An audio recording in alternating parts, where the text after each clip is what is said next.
Good morning, good afternoon, good evening, wherever you are in the world. Welcome along to yet another beautiful day here in Suffolk on the east coast of the UK.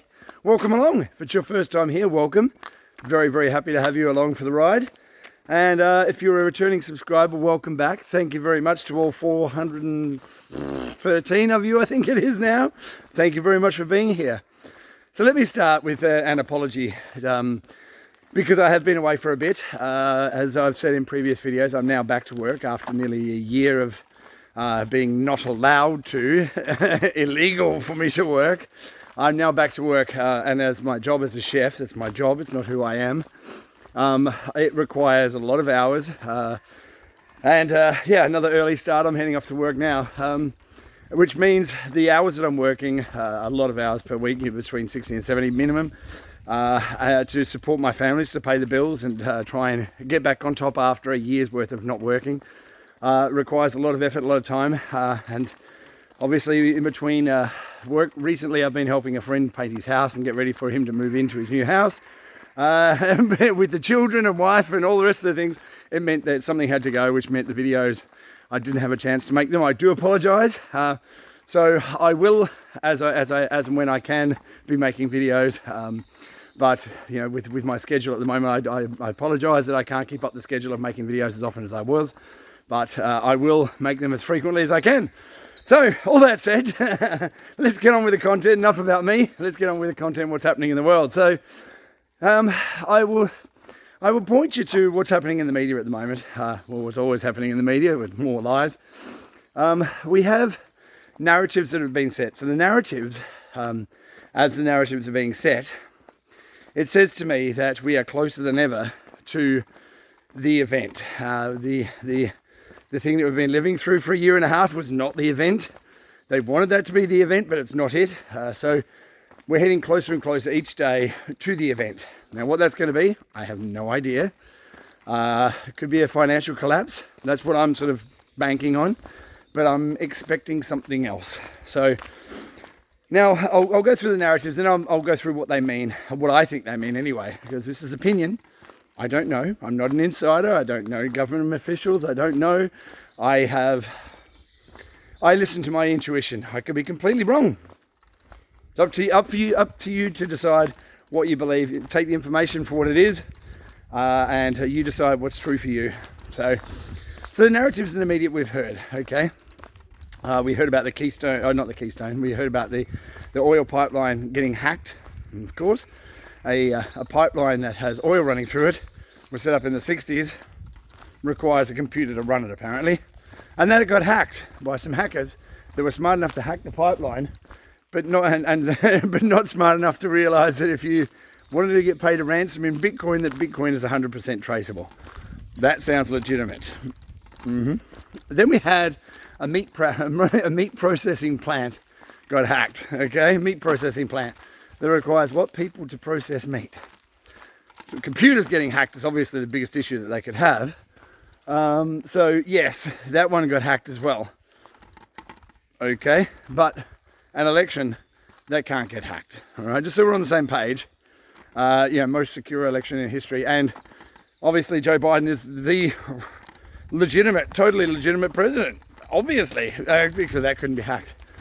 So we've had that hacking narrative be set. Okay, so we all know about hacking, yes, and we've been told that the power grid could be hacked, okay, and the internet could be hacked and taken down as well, amongst other things. Everything could be hacked, okay, except elections.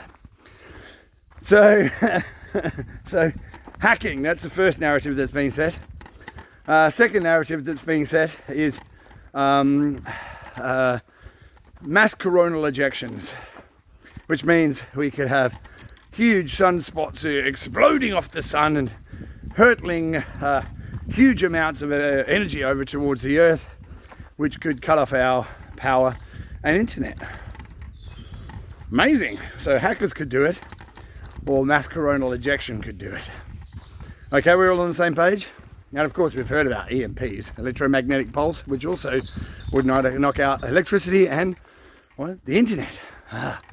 Okay, now why are these narratives important? Now we've heard narratives for the past 5 years, since Donald Trump got into power, and he started calling the mainstream media fake news, which is what they are. And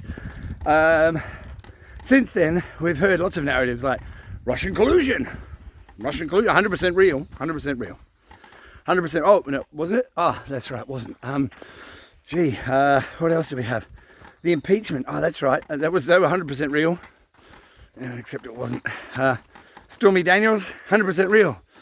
Oh, maybe that wasn't either. Yeah. All these things that were 100% real, that the media told us were real. Yeah. True this time it is. Weapons of mass destruction. True. All of it bullshit. So the media sets the narrative, and when they're setting these narratives, it's for a reason. Now, what's happening currently? I mean, if you haven't been keeping up with world events, or at least events that are happening in America, the Arizona Maricopa County audit is underway. It should be completed in the next couple of weeks. They're expected to show a lot of votes that shouldn't have been counted, or that are invalid. Let's put it that way, because we're not allowed to say the FRAUD word. I'm not allowed to say that word because that's bad. It's not like we're being censored or anything. That doesn't happen by private companies. Privately owned companies get to decide what the truth is. The fact checkers. I did a video about that not long ago. Fact checkers. Have a look at it. The narratives have been set. Now, with the Maricopa audit coming to an end, could expose a lot of people that have done a lot of bad things.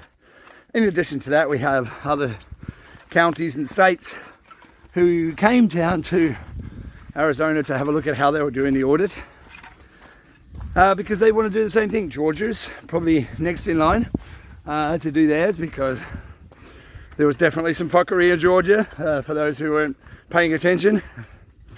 Pennsylvania, I think Iowa was in there as well. There was like 13 states that wanted to also look at doing an audit for their state, their county. So that's one reason why we could have the power go out, for instance, or the internet go down, or we could have a loss of information of social media platforms. Wouldn't that be terrible?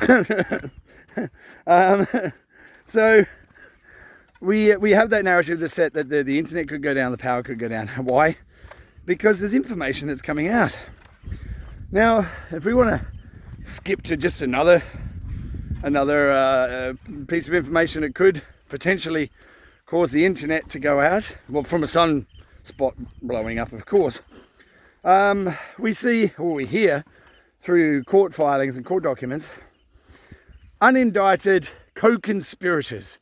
Unindicted co-conspirators. I love that. I think that's very, very, very well worded. Unindicted co-conspirators. Now, what we hear about January 6th, the insurrection, as they called it, the people went into the Capitol after they were let in by the Capitol Police. They didn't storm the Capitol. There were people, of course, within the crowd that were causing trouble, were trying to break windows, and I've seen videos where people were actually stopping those people from causing that trouble. But what we hear now through these court filings and court documents is that these unindicted co-conspirators were actually working with the FBI. They were the instigators. People working, informants and undercover agents working with the FBI and possibly other agencies as well. Remember, we've talked about those other agencies, the three-letter agencies, the alphabet agencies. What's the name of the company that owns Google? Oh, Alphabet, you say. That's interesting.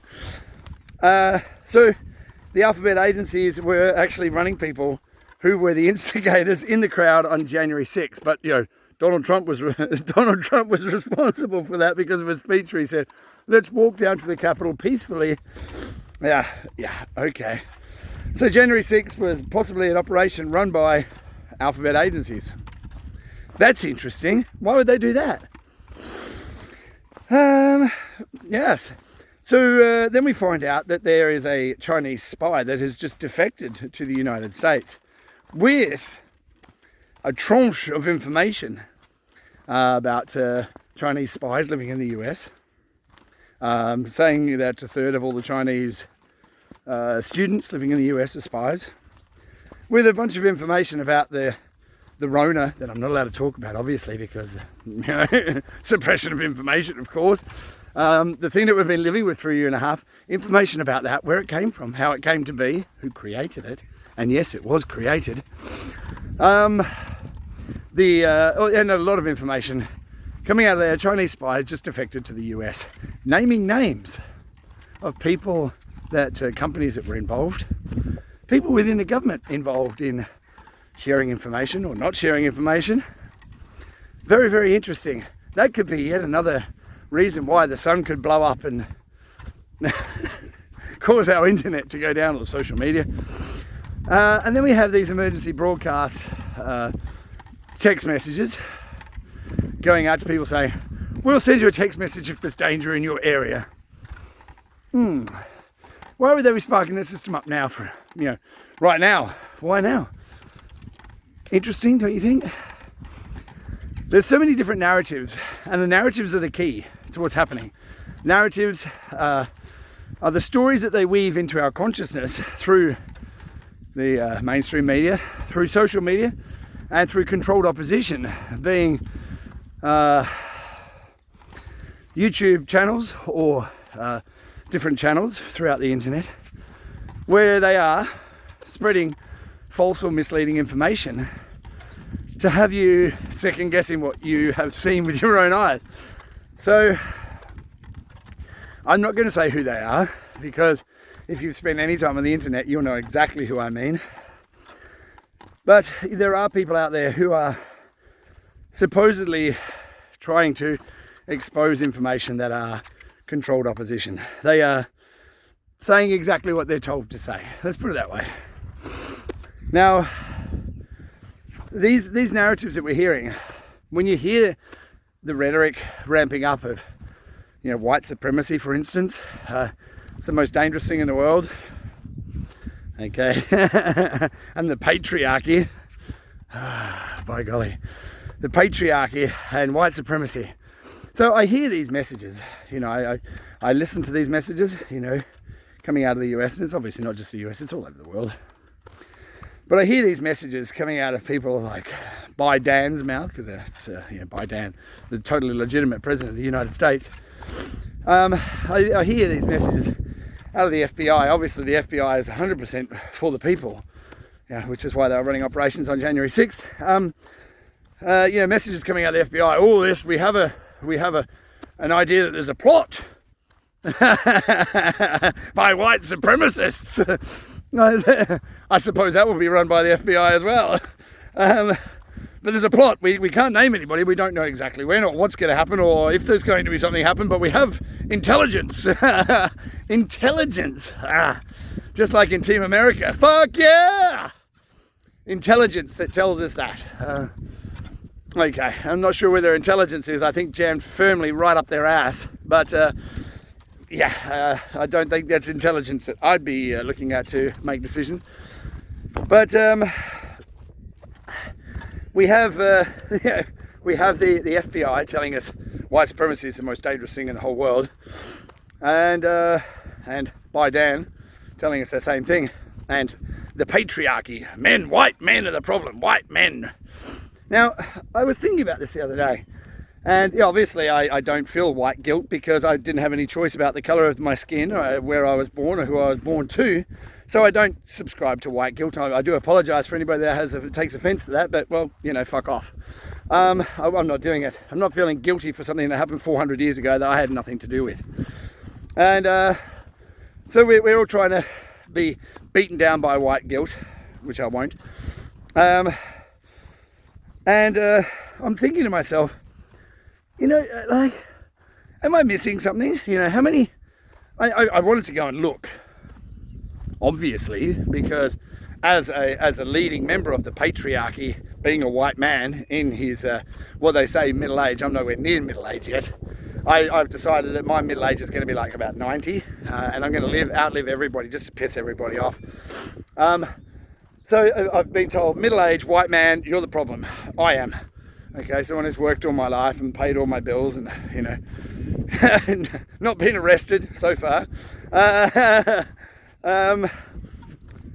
you know, I'm the issue. I'm the problem here. Now, I wanted to go and see that, you know, if this patriarchy was really, really real, you know, and I wanted to go and see because I thought, you know, if the patriarchy and white people were running the whole show, surely we wouldn't see people who are not white, black or brown skin, who would be in positions of power and influence, like maybe the President of the United States, a former president, you know, I'm not going to say his name, you know who I mean. You know, obviously white supremacy, you know, having a black president, yeah, that's kind of an issue. And then I thought, how many mayors, governors, you know, people in prominent positions like that were women? There's a lot. You know, the mayor of Washington, Muriel Bowser, is a woman. What about the mayor of Chicago? Oh, that's a woman as well, you say? Oh, a black woman. Oh, wow.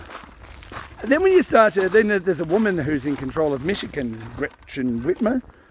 Yeah, there's a woman as well. So obviously the patriarchy isn't doing very well. And the white supremacists aren't doing very well as well because there's black people getting up everywhere. And, you know, we can't have that.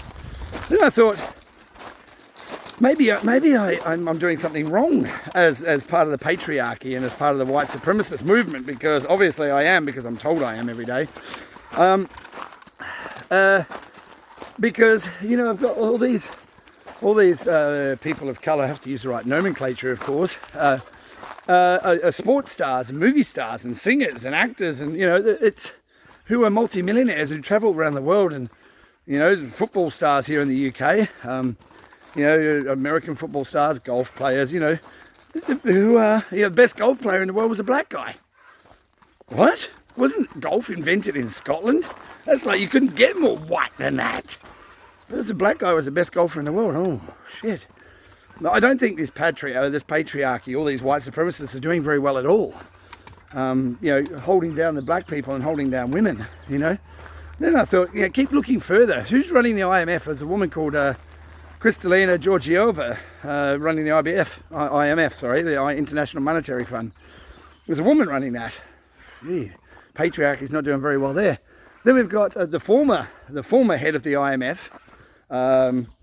who is now the head of the ECB, the European Central Bank. I can't remember what her name is now. Anyway, that's a woman as well. Imagine my amazement. Imagine my amazement when I see that these massive organisations, international organisations, I'll have you know, who's running the WHO? Isn't that a black guy from Somalia? See, I tell you, these white supremacists and I think he's gay as well, you know. So we're not doing very well, us white supremacists, obviously, because I am. I'm told that I am. At keeping women and these people of colour down. So where is the patriarchy and where is the white supremacy here? Am I missing something? Perhaps I am. Perhaps I'm just too white to notice. That's my privilege, obviously. Now, the thing, and let's go into a different direction here, shall we? Now, this is purely speculation, of course. Like everything I say is purely speculation because obviously I'm no one. And I have no information and I'm too stupid to read, apparently. So I've been told that many times. So we have a new artist, a new kid on the art block, a guy called Hunter Biden. Now, apparently his work is creating a real buzz in the art field because he's managed to slap some paint on some canvas in between smoking crack and Parmesan cheese, and his work is being sought after by big international investors who shall remain private. We're not going to know who they are looking to spend up to $500,000 on each piece of Hunter's work. I mean, what an achievement. What an achievement. A guy who got kicked out of the military for smoking crack, whose laptop, it's not doing him any favours. But I think we might be hearing more about that in the near future as well. So he got kicked out of the military, I think it was the US Navy, for smoking crack or doing cocaine. Who then wrote a book with millions of dollars up front until that sort of fell apart because he started calling people the N-word. And obviously the contents of his laptop are not doing any favours. So the book got pulled. Now, we've heard through many different forums that there are people who get book deals as payoffs. Now, I'm not suggesting for a second that this is the case. But that people are getting book deals for payoffs. And it would seem that we've taken it in a new direction, that there's possibly, maybe, speculation of course, a chance that people could, if they chose, become artists and sell work as kickbacks and payments for something else. Now, this is Hunter Biden, who was also on the board of Burisma Gas Holdings without any knowledge of gas and the energy industry at all. He was also on that board with Devon Archer, I think his name was, who was John Kerry's son.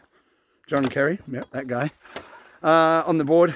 Didn't speak Ukrainian, no idea about energy, but he was on the board when his father was vice president. So he's now an artist, and he's going to be selling work to international clients for up to $500,000 now that his father is totally legitimate president, completely discreetly, up to $500,000. Interesting, don't you think? Now, it seems that the players that we're keeping our eyes on, let's put it that way, the people who really shouldn't be free to walk the streets, they should be in prison following a court appearance, of course. Now, I want to clarify at this point, okay? I do not condone violence. I don't want to see people go out and riot and do all that kind of thing. I will never do that myself. I don't condone it. I don't ask people to do it. I'm not inciting that at all. When I talk about people being imprisoned, I'm talking about them hopefully being tried in a court that's not corrupt, because many of them are, and sent to prison for their crimes that they've committed. Okay, as a functioning society should have a legal system that works, actually prosecuting people for the laws that they've broken. It doesn't happen right now because we have no accountability for people who are at the top of the tree running countries, prime ministers, ex-prime ministers, presidents, who should be in prison for what they've done. There should be accountability. There needs to be accountability, because if I was to perform some of the criminal acts that these people have performed, I'd be in prison. Now, much like the people that Vladimir Putin spoke about, where he spoke that 450 people in the US that were detained after the insurrection, the unarmed insurrection, by the way, 450 people are still in prison, federal prison in the United States, on trespass charges. And that was how many months ago? 7? 6 and 7 months ago? Yes, they're not political prisoners. No, because they don't do that in America. That's only in Russia. So that's why Vladimir Putin was talking about political prisoners still being in prison 6 months after the trespass, or the insurrection, I should say. So what I think is happening is we have all these narratives that are being set, that have been built into our perceptions through the media, social media, what have you, that will allow an explanation of, should the internet go down, social media, for instance, go down, the power, the grid. Should they go down, they've got an excuse. And conveniently, we just have an emergency backup system or a broadcast system that is now being tested all around the world. Does this strike anybody as strange? Maybe that something has been set up. So I made a prediction last time between 6 and 8 weeks that we will see some fireworks. Will the power go out in that 6 to 8 weeks? I don't know. I really don't. Maybe the internet, maybe social media, who knows? But we have an event that's coming. Could it be those events? Absolutely. Absolutely. You know, could there be a false flag event that where, like in the US, I know that people are trying to ban guns. The very people that are trying to ban guns are surrounded by people with guns. Makes sense. Politicians and film stars and, you know, people who are surrounded by armed security are telling everybody, no, you can't have a gun to defend yourself, as crime rates skyrocket because they keep on saying the same stupid thing, defund the police. I mean, honestly, I'm amazed. I'm amazed that these people are still walking the streets and people haven't made a citizen's arrest on them already. I'm shocked and amazed, but I have hope and faith and a complete trust that events will transpire, that these people will be held accountable for their actions, and they need to be. But I have hope and belief that they will be. So as you see these narratives start to ramp up, obviously the cryptocurrency, if you're involved in the cryptocurrency arena, cryptocurrencies are, you know, bad. Oh, it's all bad. You know, Bitcoin's bad. So much electricity. You know, it's all mined in China. Blah blah blah blah blah. We've heard all the messages. Meanwhile, Wall Street's busy setting up their trading desks and custody for something that they say, oh, it's all rubbish. And they've spent billions. Wall Street spent billions. All the biggest banks in the world spent billions being able to get ready for what's coming with digital assets. We're heading for a great reset, not the great reset of the World Economic Forum style, where we'd all be bent over and systematically done from behind by multiple agencies, banks, financial institutions. That reset is not going ahead. As much as the G7 leaders who all attended here in the UK. Now, I have to speak about this briefly. It was a joke. The whole event was a joke, a complete joke. We have a whole pile of world leaders. Now, if I want to go on holiday, which I won't, because they're saying you need to have a vaccine, but then if you have the, oh, I can't say that word, can you? If you have it, then maybe you can't fly. But these world leaders flew in here on planes. They flew in. Did they have to self-isolate for 2 weeks at their own cost at a hotel? No. Oh, why is that? Why is everybody else has to, but they don't? Then they gathered in groups outside, obviously, because you can't gather in groups inside because it's too dangerous. They gathered and had a barbecue on the beach, and the service staff had to wear masks, but none of the politicians did. It's a joke. It's a joke. And climate change, well, oh, yeah, talking about the climate, where there's a wonderful photo where they were standing on the beach where they're talking about the rising sea levels, and then they had a picture from 1925 with exactly the same sea level rise. I will do another video about climate change sometime in the near future because as the rhetoric starts to ramp up that carbon dioxide is a pollutant, yeah, it's not really. But anyway, all that said, keep an eye on the narratives and just understand that the narratives are pointing to the event that's coming. I'm not sure what it is, when it is, but there is an event coming. So keep your eye out. It could get interesting. Now, all that said, final message for the day. Look out for yourself, look out for each other. Do the best you can with what you have and make sure that you are prepared for no matter what comes down the pike, because there is something coming. And, you know, don't be a prepper and, you know, sort of start digging a hole in your backyard, but start making some preparations with maybe a little bit of extra food or some water. That's not going to hurt you. And if worst case scenario, you can always eat it later. So get out into the world. Do do something positive out in the world, because that is going to reflect back on you and make the world a better place. So do good, be good, look after yourself, look after each other, and I look forward to seeing you real soon. Ciao for now.